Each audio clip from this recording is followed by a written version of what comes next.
Welcome to English 101 College Composition, Module 5, Grammar Essentials with Professor Melissa Siska here at GCC SUNY. Our module learning outcomes for this are that you will be able to analyze the use of punctuation marks, analyze the use of apostrophes, analyze the use of commas, examine the use of semicolons and colons, and critique passages, revising for run-on sentences and fragments. Punctuation is our first section. Learning outcomes for this punctuation section. By the end, you should be able to demonstrate the standard uses of commas as separators. You should be able to describe when to use periods, question marks, and exclamation points. You should be able to identify when to use hyphens and dashes. You should be able to correctly use parentheses. You should be able to correctly use brackets, and you should be able to correctly use ellipses, as well as know the difference between all these items. Here's our pictures, and we're going to be going through them all. Notice if you were not sure about the difference between what a parenthesis and a bracket look like, that first green box is a parenthesis. The purple one directly below it is a bracket. In our middle row of circles, we have a bluish, kind of purpley exclamation mark as the top left circle. Directly to the right of that, in the yellow circle, is a question mark. Below the exclamation point, keeping with our purple theme, is an apostrophe, who looks astoundingly like a comma. His location within the text and the line of text differentiates for you to be able to tell when they're actually in text if you're unsure. His buddy right next to him in the red circle is a semicolon, kind of looks like a sideways winking face. Directly below the apostrophe is a blue circle with two dots. That is our colon, most commonly seen on your digital clock or on a clock on your phone, most likely. And to the right of him in that burgundy circle is a comma. Then we have our last three rectangles to the right. That brown rectangle with the three dots, those three dots are called ellipses. Below that, in that kind of turquoisey blue rectangle, are quotation marks. And below that in the green box that is labeled for you is a period. So let's get into it. End punctuation, also known as terminal punctuation because it terminates or ends a sentence. First is periods, which we just talked about or we just looked at. Periods indicate a neutral sentence and as such are by far the most common ending punctuation mark or terminal punctuation mark. That means they don't express any particular emotion or volume or evocation. They simply show the end of a sentence. And so they are the most common because typically information is given without emotion. Question marks come at the end of sentences that are questions. Indirect questions do not have question marks at their ends. And exclamation points are used after an interjection or an exclamation to indicate strong feelings or high volume, as I'm sure most of you are familiar with by this point. Now the hyphen. Hyphens seem to baffle people. Fundamentally, the hyphen is a joiner. It can join several different types of things. It can join two nouns to make one complete word, such as kilogram meter. It can be used as an adjective and a noun to make a compound word, such as accident prone. It can join two words that, when linked, describe a noun, such as agreed upon. It can be a prefix with a noun, such as un-American.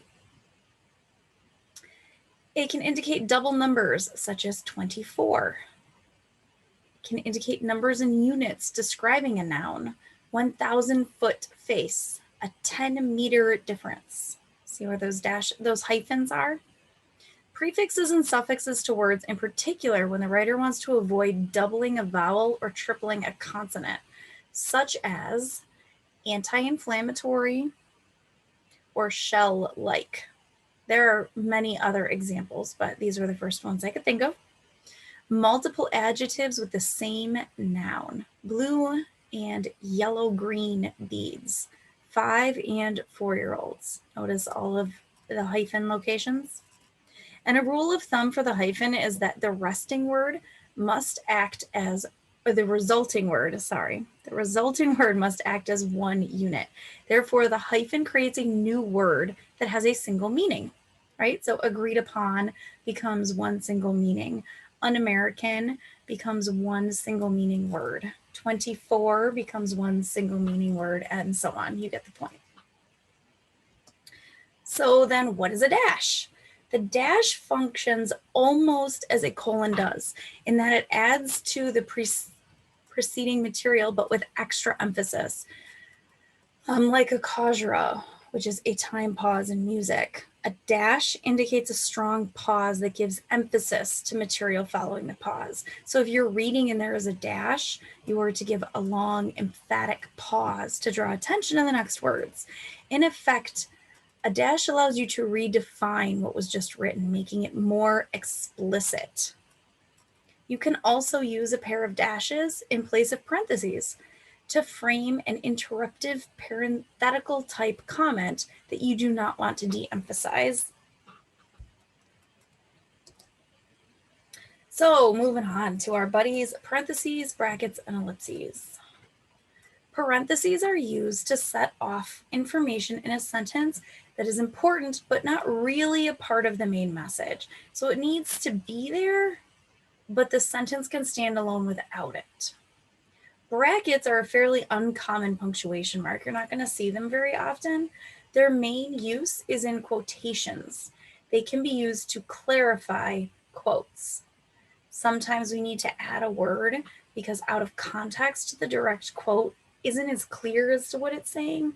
So we need the word the or they, or typically an article or a noun to direct us towards the actual context of the direct quote without adding a very, very long quote with things that we don't need.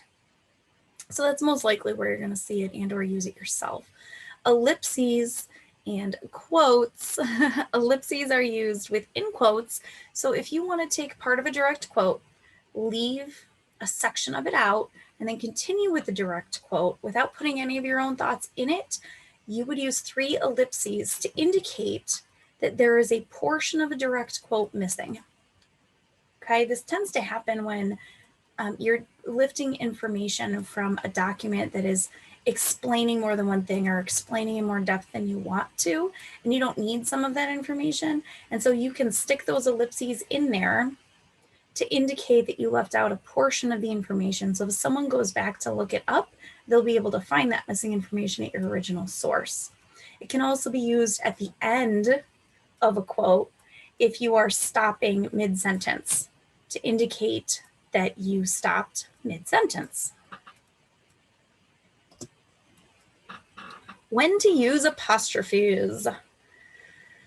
Apostrophes, remember, look like our friend comma, but they hang out in the sky. With possessives, the apostrophe is used in combinations with an S to indicate that a word literally or conceptually possesses what follows it. Okay, like Julie's house. Clearly the house belongs to Julie with that apostrophe S at the when we add that to the end of her name. Plural possessives. Making plural words possessive can be confusing at times because we so often add an S to a noun to make it plural. Okay, so remember that the apostrophe S at the end is what gives it the possession. Okay, the S before the apostrophe can make it plural. Okay. Contractions. A contraction is a shortened phrase. He will becomes he'll. He''ll. Are not becomes aren't. A-R-E-N apostrophe T. Would have becomes would've. W-O-U-L-D apostrophe V-E. And it is becomes its, I-T apostrophe S. Okay? If you haven't noticed yet, the apostrophe stands in the position of the missing letters. So if you didn't catch that, take a look back at those words. The apostrophe always stands where the letters are missing when we create a contraction. Okay? We also use it in acronyms and numbers, but don't worry too much about apostrophes with those. Quotation marks. You may not find yourself needing to use these for dialogue very often in your academic writing, but you may be asked to write narrative essays in some classes, most likely your English 102 class, which often contains dialogue. This also can sometimes happen in your history classes when you have dialogue from certain historians. You also will need to use quotation marks when you're quoting others' words, which will happen in almost every genre, in almost every subject of your academic writing. When you use dialogue, it's important to use quotation marks to set apart the speech from the rest of your text. Otherwise, separating the dialogue from the rest of the writing can be confusing to the reader. This is so they know when a character starts talking and when they finish talking, so it's very clear. When else do we use quotation marks? You should use quotation marks anytime you use words directly from another source. Sometimes students think putting a citation or a reference at the end covers it, but you must use quotation marks to indicate borrowed words. So whenever you use an exact phrase or sentence from another piece of writing, you need to put quotation marks around it. If you are paraphrasing or summarizing or making a speaking about something without using their direct exact words, then you don't need the quotation marks. That's something we covered in the few modules before the midterm. But remember, anytime you use anyone's direct words, even if it's an interview and you're using the direct words that they spoke, you need to have quotation marks around them for that, just like you would for dialogue. A little more about quotation marks. There's 4 typical ways quotation marks are used. The first is pretty self-explanatory. Use quotation marks when you're making a direct quote. You should all be familiar with this by now. You use quotation marks when you want to call attention to a word. You can use quotation marks to highlight the title of a relatively short creative work as a part of a larger body of work, such as a newspaper article, a poem from an anthology, or a chapter of a book. Larger bodies of works, such as books, magazines, or newspapers, are usually italicized. You can also use quotation marks as scare quotes, quotation marks that a writer places around a word or phrase to signal that they are using it in a non-standard, ironic, or otherwise special sense. This is the most misused type of quotation marks. People often think that quotation marks mean emphasis.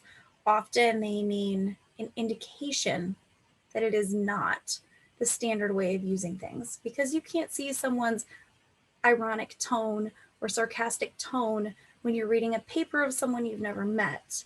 That is what scare quotes are for. All right, moving on to commas. By the end of this, you should be able to demonstrate the standard use of commas as separators, demonstrate the standard use of commas with conjunctions and in lists, and be able to recognize the standard use of commas. Commas are super popular and probably the most frequent thing I correct and the most common thing I get questions on. So let's start with commas as separators. This I'm hoping you're all familiar with. It's pretty standard since you were in elementary school. So commas are used to separate transition words. As new viewpoints to your material, commas before and after transition words help to separate them from the sentence ideas that are being described. Transition words such as first, second, lastly, unfortunately, although. There's a laundry list, but there's some of them for you. Descriptive phrases need to be separated from the things that they are describing. Okay, so I walked down the cold, windy street. You need commas in there, okay? And adjacent items, separated so that the reader can consider each item individually. This most frequently refers to a list, okay? So where you use commas to separate individual items in the list, okay? So for lunch, I had an apple, peanut butter and jelly, water, and potato chips.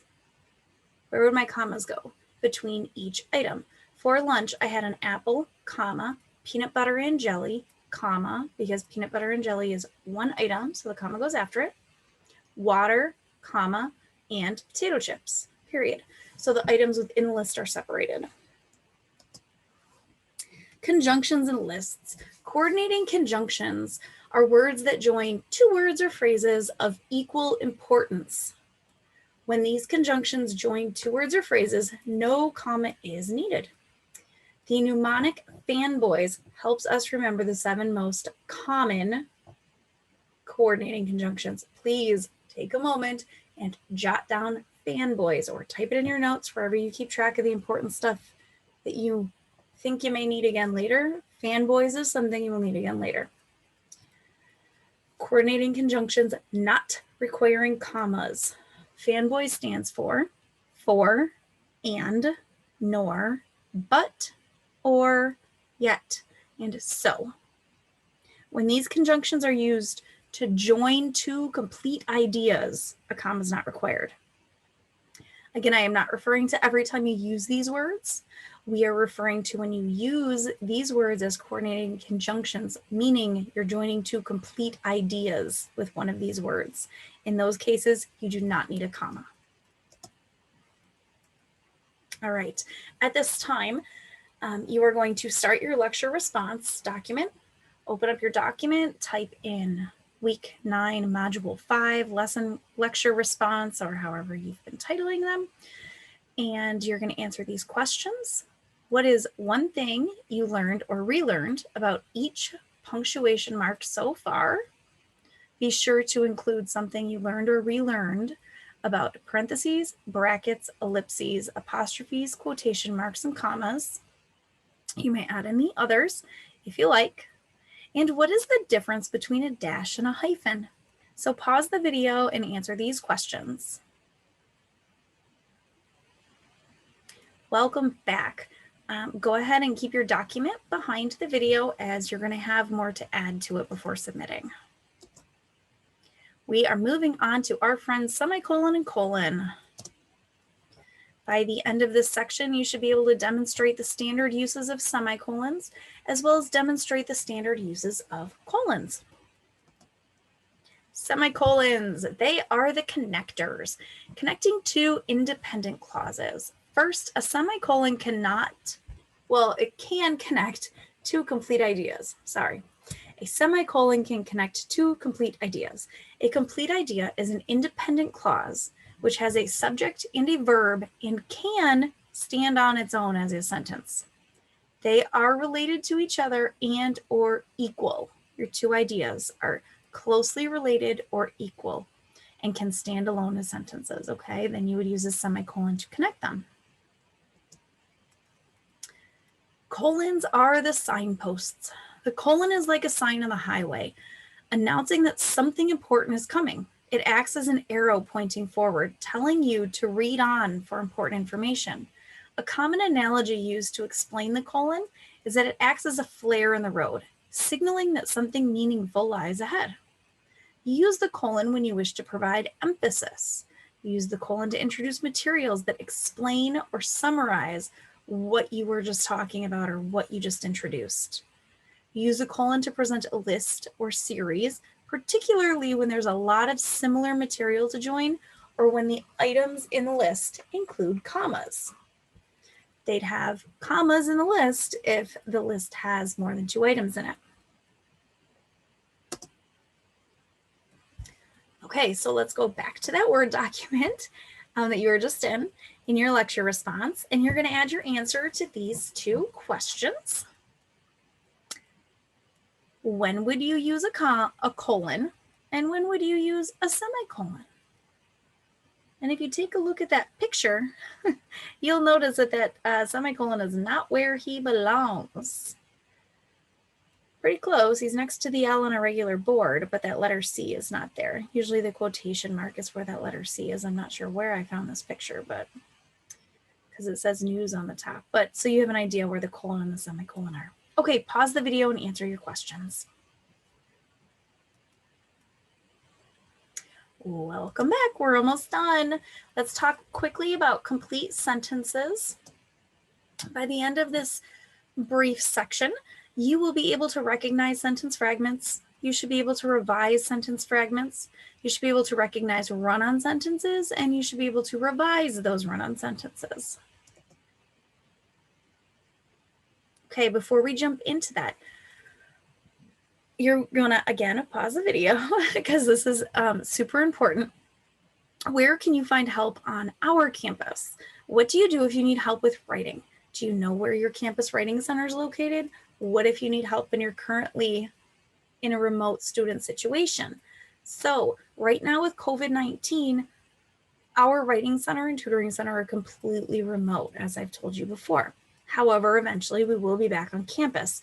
So I want you in a minute here to pause the video, and you are going to, if you're not sure, use the genesee.edu webpage to find out first how to get to the writing center and make an appointment presently in our remote COVID-19 situation. And also when we're back on campus, what room is the writing center in? Where can you find the writing center? And I'll help you out here that the writing center is encompassed and a part of the tutoring center. So if you're having trouble finding information on the writing center on genesee.edu, look for the tutoring center to help guide you through. Okay, pause the video, do that, and add your answers to this to your lecture response document. Welcome back. I hope you found everything. All right, sentence fragments. Fragments are simply grammatically incomplete sentences, okay? They're phrases and dependent clauses. They're grammatical structures that cannot stand on their own. They need to be connected to an independent clause to work in writing. So how can you tell the difference between a sentence and a sentence fragment? And how can we fix fragments when they already exist? A sentence fragment is simply a sentence that's missing one of its crucial elements. So it will be missing a subject or a verb or a complete thought. Okay, one of the reasons we write in fragments is because we often speak that way. It's very common for us to speak in fragments in everyday laid back conversation. So oftentimes it translates into our writing because we tend to write the way we speak, and then we have to go back through and fix them, okay? Run-on sentences are the exact opposite of fragments. Run-on sentences occur when two or more independent clauses are improperly joined. Often in a run-on sentence, the dependent clauses are simply joined without any punctuation or a coordinating conjunction. Another type of run-on that you've probably heard of is the comma splice, in which two independent clauses are joined by a comma without a coordinating conjunction. Okay, so and, or, but, nor, so are missing. Common causes of a run-on sentence. We often write run-on sentences because we sense that the sentences involved are so closely related that it doesn't feel right to divide them with a period. When that happens, you need to go to your fanboys and pick a coordinating conjunction that can validly and grammatically correctly join those two thoughts, or find a place to put the period and realize that it's not messing with your message or the impact of your message if you are capable in that case. So it's a case-by-case situation. All right, a quick review of everything we've talked about today. Now you have learned to recognize and resolve readability errors, develop a strategy for incorporating these skills into your writing process. Below are some guidelines for doing so. Revise for readability in the later stages of your writing process. In the early stages, focus on writing your ideas, okay? So it's always super important to get your ideas on paper, then go back and look at these grammar rules. Don't get tied up in the rules as you're trying to get your ideas out. Leave time between drafting and revising because you want to get your ideas out, then go back and read it later when it's not all fresh in your head so you can actually see errors. Readability errors become more evident after you've stepped away. Make proofreading or editing a vital part of your writing process, and we will discuss proofreading and editing more later. However, proofreading is pretty self-explanatory, and you should be proofreading or rereading everything you submit to every class, including emails, to make sure that it is as correct as possible before you send it. Typos, punctuation errors, autocorrects that you didn't see at the time tend to pop up when you go back and reread something. So please proofread things, and we'll discuss more about editing in the next few weeks. Okay, so that is the end of today's lecture. Told you it wasn't real long. And hopefully most of it you already knew, and the things you didn't know should not be too complex. They should be quick and easy. Please make sure you keep your notes somewhere that are easy for you to reference, as you will need them as we continue on in this course, as well as in other courses, and definitely in English 102 if you are taking that. You will need to know these things for psychology classes, psychology, sociology, history, even science labs. So please pay attention and keep these somewhere that you can get to your notes quickly and easily. Exit this video and submit your lecture response through the lecture response assignment listed on Blackboard. Thanks, guys.